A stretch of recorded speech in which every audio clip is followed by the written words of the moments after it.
Você vai ouvir agora Por Trás da Mídia, o podcast que te informa o que não foi dito, com os jornalistas Marco Vieira e Digina Torres. Olá, eu sou Marco Vieira. Olá, eu sou Digina Torres. No ar, mais um episódio do podcast Por Trás da Mídia. No episódio desta semana, abordamos a nossa relação com a água. Afinal, 22 de março é o Dia Mundial da Água. E ainda temos o fato e o fake da semana. O carro-pipa passava logo cedo. Esperávamos na porta de casa com baldes e latas. Eu fazia uma festa com o jato d'água. Aquela rotina semanal me inspirou a construir um dos meus primeiros brinquedos. Pequenas ripas, uma lata de óleo e pneus recortados de uma sandália de borracha. E estava pronto o meu próprio caminhão. Quando o caminhão não passava, descíamos a ladeira até o chafariz. Tinha que ter braço para pressionar a bomba de sucção. Eu ficava só olhando. Depois, era fazer o caminho de volta, em um carrinho de mão. Caminhada boa. No sábado, era dia de lavar roupas, na lavanderia pública. A chamávamos de engazeira, devido aos pés de ingá que a cercava. Na volta, eu tentava levar um pequeno balde sobre a cabeça, sem derramar. Mas era em vão. Chegava em casa todo molhado e feliz. Essas são lembranças de parte da minha infância. Houve mudanças de lá para cá, mas ainda há muito para se fazer.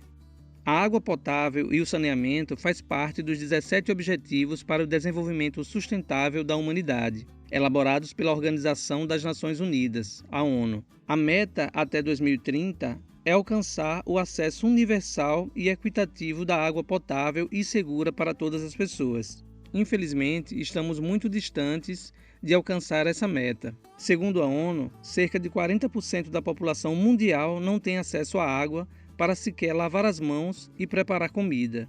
No Brasil, 86 milhões de brasileiros não têm acesso adequado à água e 35 milhões não têm água tratada. A falta de grandes investimentos em saneamento básico é um dos motivos desse panorama. Mas, com a aprovação do novo marco regulatório do saneamento básico no Brasil, as perspectivas melhorarão? Do ponto de vista do governo e do Congresso, sim. A abertura do sistema através de parceria público-privada trará muitos investimentos em geração de emprego, segundo os defensores do novo marco. Apesar de a água ser um bem público e universal, os defensores do capital veem como mais um produto. Da nossa parte, fica a torcida para que esse novo marco não entre para aquela listinha de reformas promissoras que não trouxeram nada de positivo para o povo. Convidamos Avelar Araújo Júnior, geógrafo, que estudou o povo Chocó.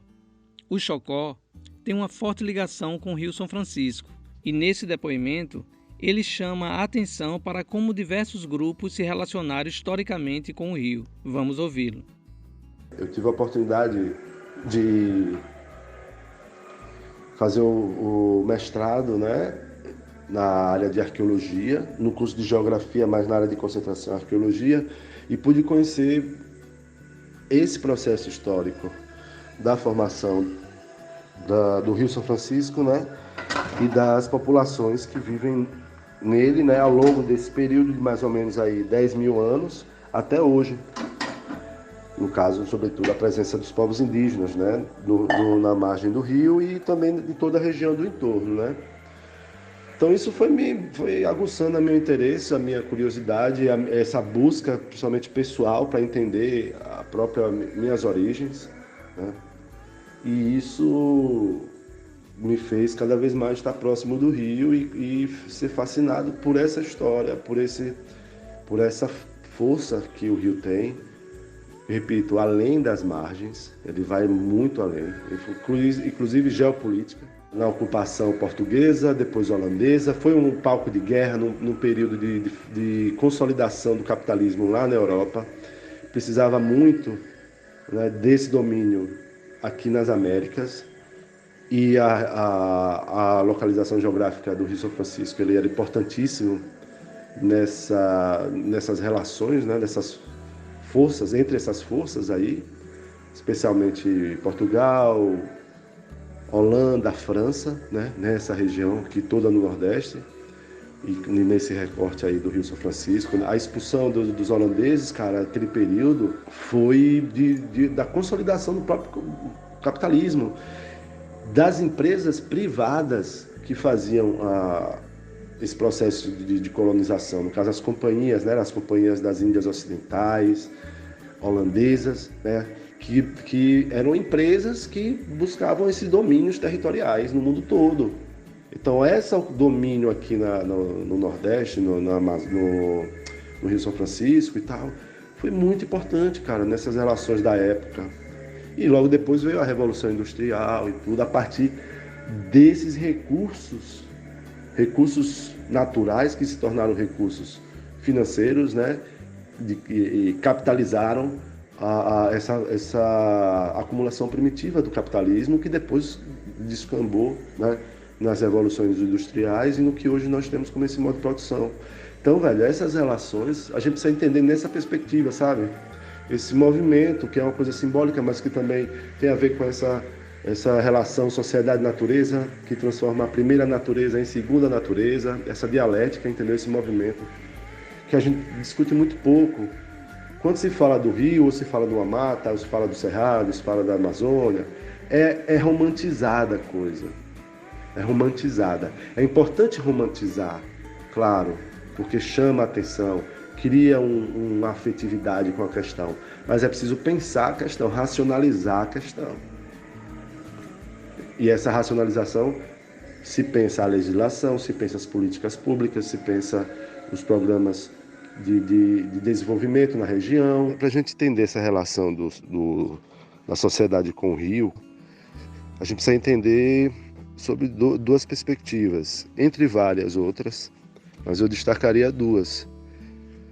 Uma que é nessa linha da subjetividade, da relação que cada pessoa tem, que cada grupo social, que cada comunidade, pensando desde a comunidade ribeirinha, lá no São Francisco, até quem está aí em Aracaju, quem está na capital, quem está em outro município, né? Porque o rio, a gente precisa compreendê-lo como uma bacia hidrográfica que soma-se com vários outros rios, né? E forma uma área de influência daquele rio. Então a influência do Rio São Francisco direta, ela é maior do que os ribeirinhos, né? Então a gente tem essas visões sobre o rio, tanto do ribeirinho quanto de quem é de outra localidade. E isso demonstra visões diferentes. Por exemplo, na perspectiva de uma pessoa da cidade aí que não tem a mínima noção da importância dos rios, ou sei lá, do São Francisco, né? Vê muito o São Francisco como uma visão muito do imaginário, né? Cultural, sertanejo e tal. E o Rio São Francisco, inclusive, passa pelo Cerrado, passa pelo sertão, passa pelo litoral. É mais do que aquela visão do sertanejo, né? E do agricultor, né, também.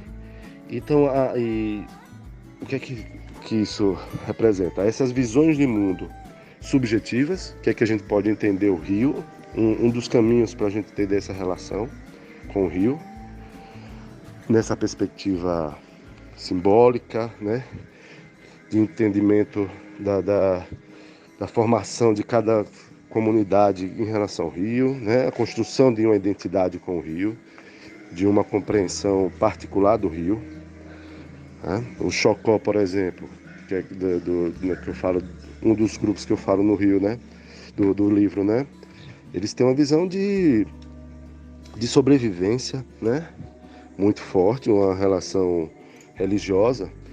E aí, por outro lado, além dessa visão subjetiva, vem também a visão material da coisa, daquele elemento da natureza, né? Daquele recurso, que é essas duas perspectivas que eu falo, uma perspectiva subjetiva e uma perspectiva materialista, do rio como um recurso para a sobrevivência, que vai desde a sobrevivência de um latifúndio que usa a água do rio, né, para, enfim, implementar o seu monocultivo, como a gente vê, né, muito, ainda mais agora porque somente no oeste da Bahia, a margem do Rio São Francisco é um lote de latifúndios, né? E do próprio agronegócio, uma das fronteiras agrícolas, né? mais ativas hoje. E também, por outro lado, tem essa perspectiva materialista também, mas do ribeirinho, do pescador, né? Que é uma necessidade de sobrevivência mesmo, da relação, da transformação daquele elemento da natureza numa segunda natureza, né? Como a gente traz uma perspectiva até dialética, né? Dessa relação materialista, né? De ver que uma comunidade desenvolve uma relação de pertencimento com aquele rio, e mais do que o pertencimento, a própria sobrevivência, a reprodução material, física, né? A reprodução daquela população, né? De que ao longo de décadas, de séculos, vão se mantendo vivas a partir dos recursos do rio. Então eu visualizo muito nisso, nessas duas perspectivas, e aí é casar essas duas. É como a gente pensar de forma equilibrada essas duas perspectivas. Primeiro, da formação dessa identidade, e aí quando uma sociedade, né, um determinado grupo de um estado, de um país, uma região, do Nordeste no caso, compreende aquele rio, vê a importância daquele rio, começa, né, um processo de mudanças também do comportamento dessa relação material com o rio. Uma coisa ela vai interferindo na outra. Na medida que a sociedade compreende a importância do rio, né? E aí compreende a importância, por exemplo, dos comitês, das bacias, não só da Bacia do São Francisco, né? Da Amazônia também, enfim, e de outros biomas, né? De outras, enfim, qualquer recorte natural que a gente fizer, vai alterando essa percepção da importância simbólica e da importância material daquele elemento. O livro ele vem nesse conjunto. Já é o segundo livro, né, cara? Um foi sobre o Chocó e agora é sobre esse que é um livro infanto-juvenil, voltado para o público infanto-juvenil. É uma ficção, né, que foi pensado quando eu estava fazendo pós-doutorado lá na UFPE, em Geografia. Uma das atividades que a gente desenvolveu foi um campo metodológico, né, com o pessoal do LEPEC, que é um laboratório lá da Geografia. Foi uma turma muito boa, tem o professor Bira e tal, uma galera que me acolheu pra caramba lá, velho. O Bira é um amigão, assim, cara, professor. E aí a gente pensou, velho, vamos fazer uma coisa diferente, entendeu? Eu não tava afim de fazer um relatório, de fazer que é importante, né? Fazer um artigo e tal. É importantíssimo. Mas nessa história que eu acabei desenvolvendo sobretudo com o Chocó, mas também com o Mucambo, com os Pancararu, lá de Pernambuco, com os Cariri-Chocó de Alagoas, né? Essa galera que eu fui trabalhando, que eu fui estudando, né? E aí eu pensando, né? Cara, eu vou oferecer outra contribuição, que seria um trabalho voltado mais para o público infanto-juvenil. E aí é interessante, eu não tinha nem pensado nisso, mas, por exemplo, o livro, a história, eu não vou contar a história, né? Não vou fazer spoiler, mas, enfim, tem um conto, uma aventura, tá? De reencontro com o rio, uma jovem e uma criança, que são irmãos, e vão atrás do avô pelo Rio São Francisco, que são índios.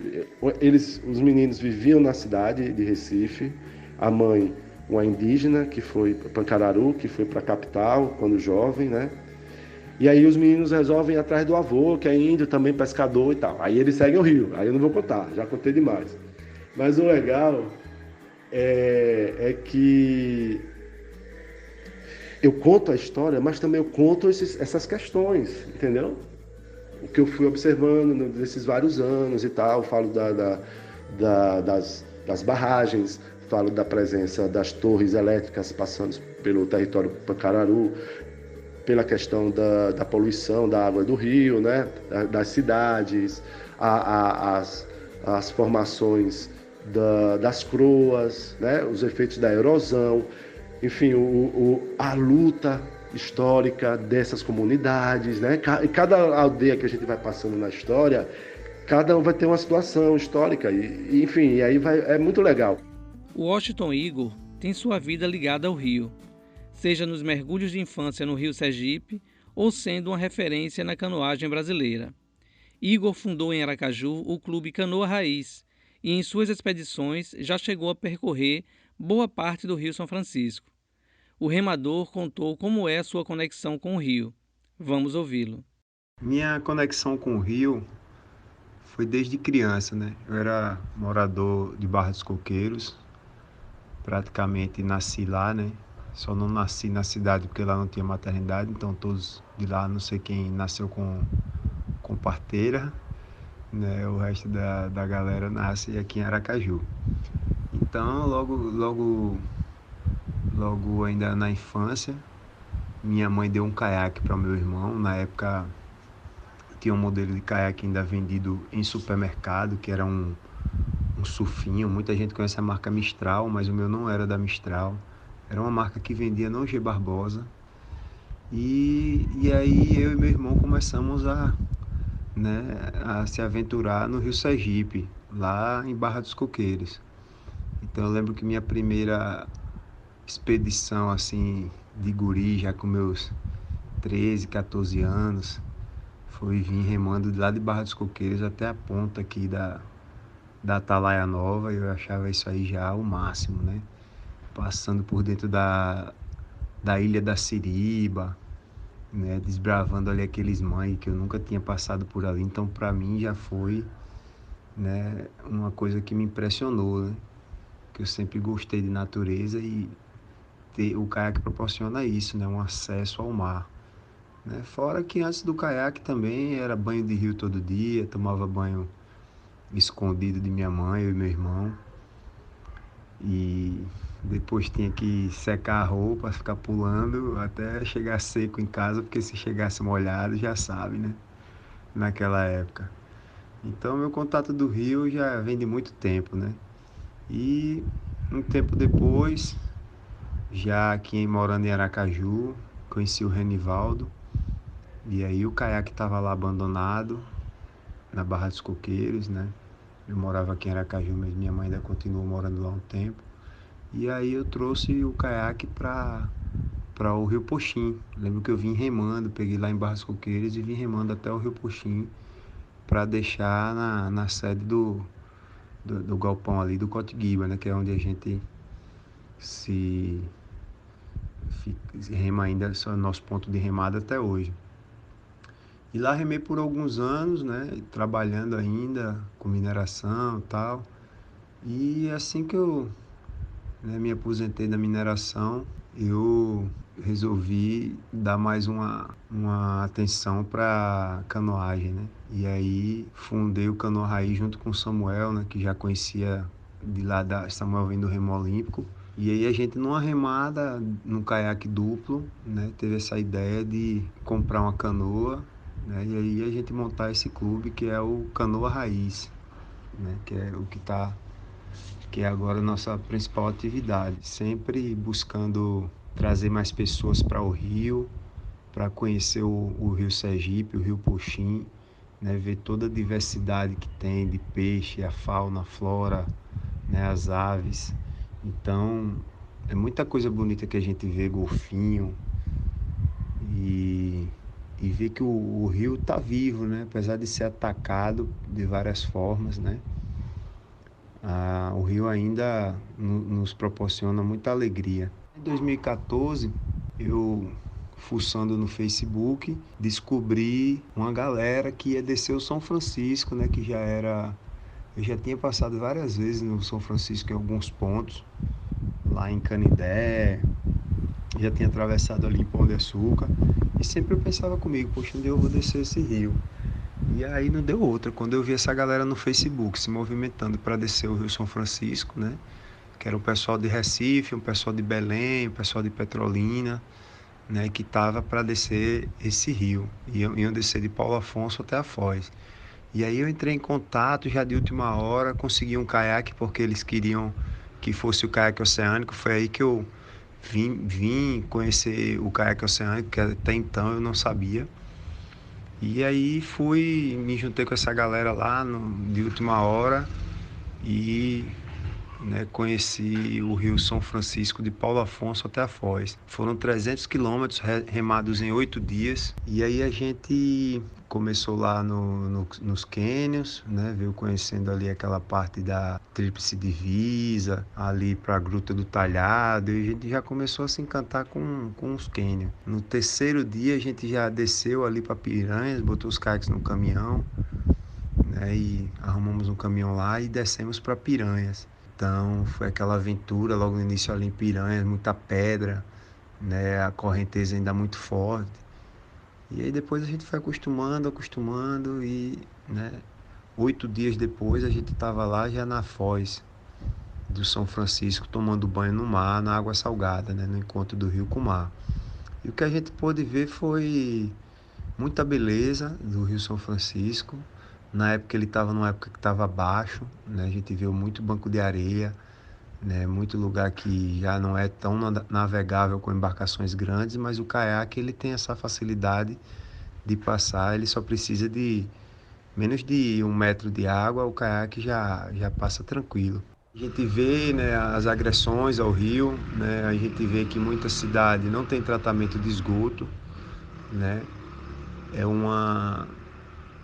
é tipo uma ignorância, eu não sei que palavra usar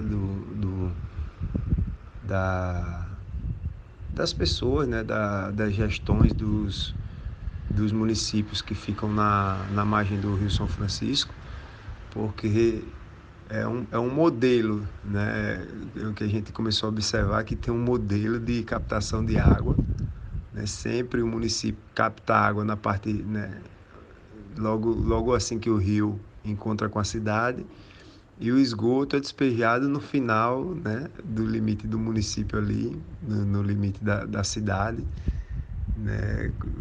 os dejetos. Então ele acha que, eu pego aqui na frente, água limpa, e entrego mais na frente com dejeto, entrego mais adiante com dejeto.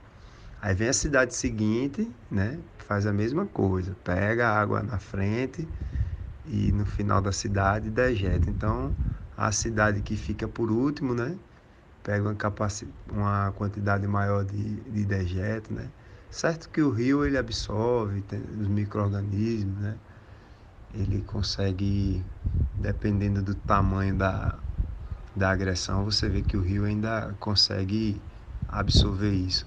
Mas isso foi um ponto que me deixou curioso, porque não se investe em tratamento de esgoto para deixar uma água de qualidade, ou bem próximo do que pegou, usar e devolver de uma forma consciente.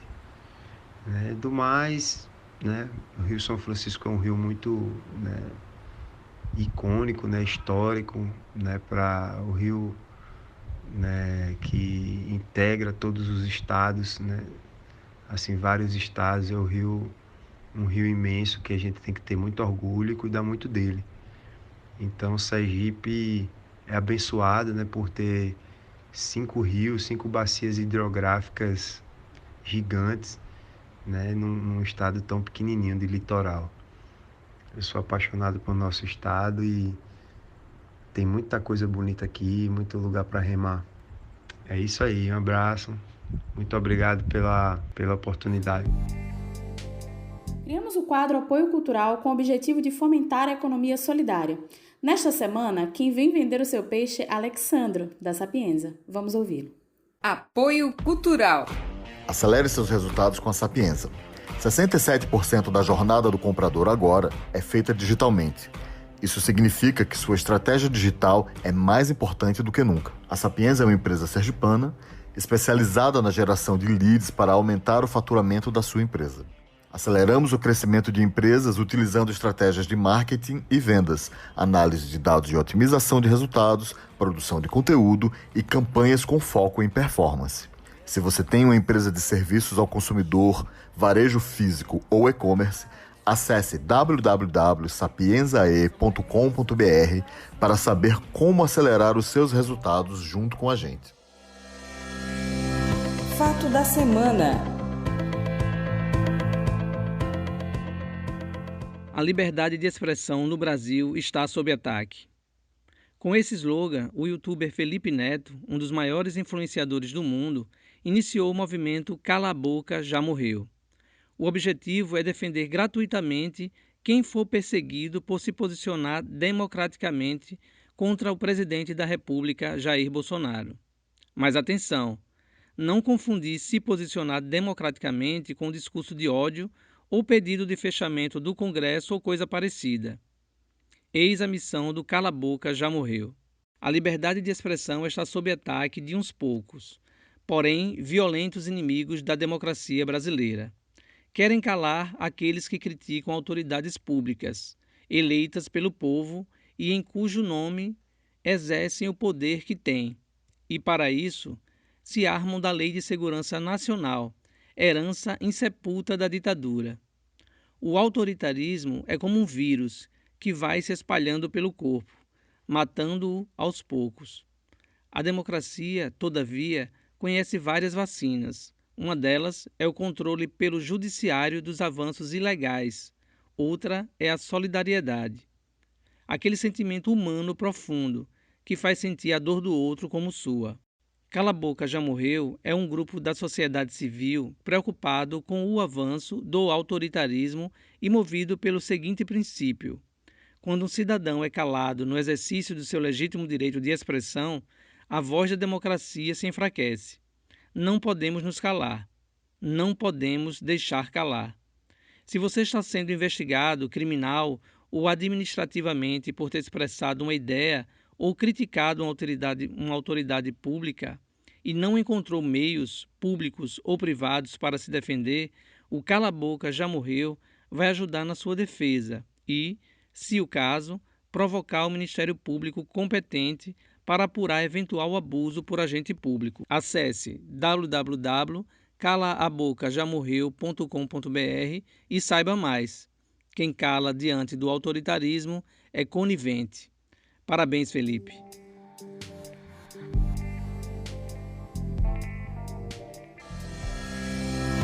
Fake da semana.